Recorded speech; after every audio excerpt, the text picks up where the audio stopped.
What's up, y'all? This is Rainman, and this is going to be my video called Violent J on TMZ, the car radio story.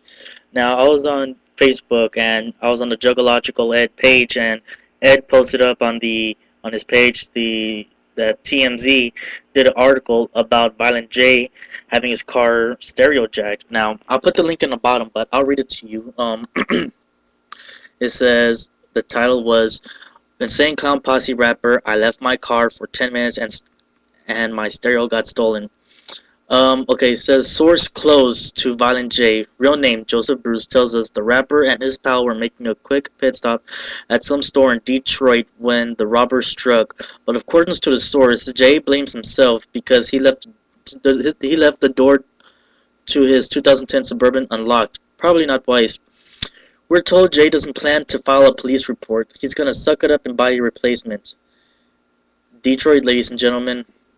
Now, this article didn't seem that interesting, you know. I mean, the only interesting part was that they said that he was gonna suck it up and buy a new one, you know, because a lot of rappers today, a lot of celebrities today, they whine and grind and moan and bone and shit like that about something being stolen from them, you know.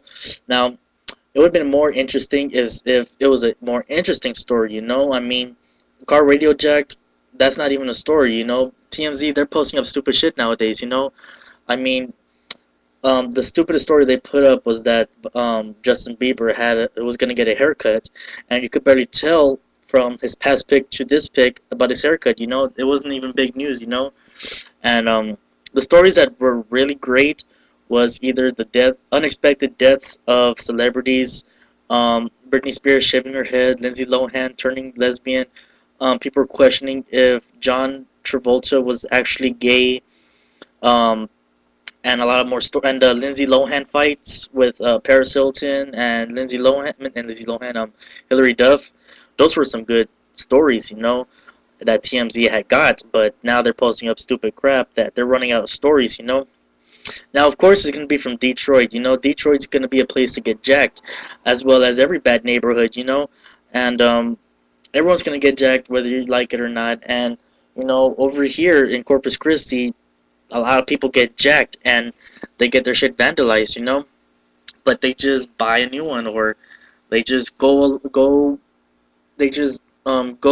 inside their car and just go riding without any music, you know, and or either that, or they just steal another one. They just steal one for themselves, you know.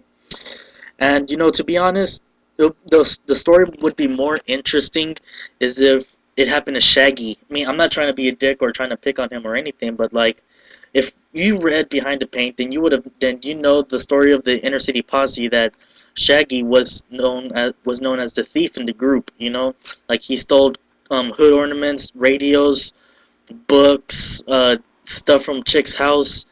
You know, he stole them and tried to sell them, so he was mostly the thief in the Inner City Posse gang. You know, like inside the Behind the Paint, they also put his story up of the boy meets girl technique, the book technique, and shit like that. So I could imagine that it happened to Shaggy, and it would be more interesting because back then he was known as a thief, and then the story would be called "The Thief Got Jacked." You know. That's just my opinion, though. If it happened to Shaggy, it would have been a great story. But yeah, this is my video, and link will be at the bottom inside the description link. And yeah, peace.